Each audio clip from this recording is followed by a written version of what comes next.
Today we are going to start chapter 17. We'll start with section 1, the drifting continents. Some of your I-cans are: describe one piece of early evidence that led people to suggest that Earth's continents may have once been joined. Discuss evidence of continental drift. Explain why continental drift was not accepted when it was first proposed.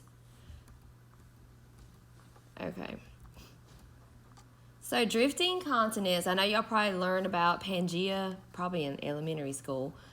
Our Earth's surface, it does change over time, and there are different theories that came about to try to prove exactly what had happened.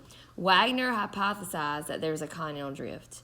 He said that the Earth's continents had once been all together as one single landmass, and then they drifted apart. He called this Pangea. And Pangea means that it refers to the combined landmass. It's Greek, and it means all the earth. And while I'm teaching, since I am home right now, you will probably hear my child in the back, or you might hear cartoons or a dog. Just disregard it. Or you might hear me fuss at her. Just disregard all that. I apologize ahead of time. Okay. So, evidence from rock formation. Wagner said that there are geological structures like mountain ranges that would have fractured as the continents separated. He hypothesized that there should be areas of similar rock types on both sides of the Atlantic Ocean. They were observed, and they did find similar rock types in the United States and Greenland and Europe, and this helps support his idea. And then this just shows the same animal that was found on both sides of the Atlantic, and the same plants that were found on both sides of the Atlantic.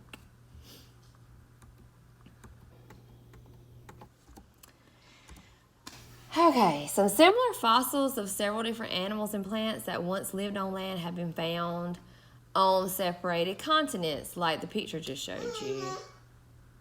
The ages of different fossils, they predated his time frame of when he thought Pangea separated.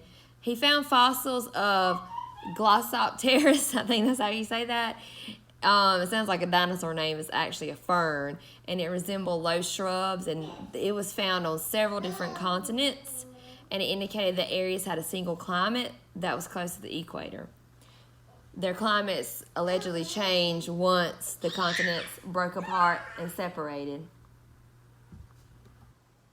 And here's the same picture again we just saw.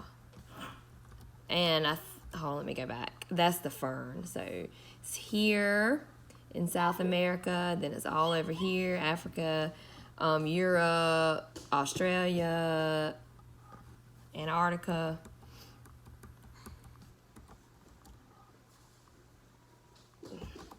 Oh, I'm sorry. My child's distracting me.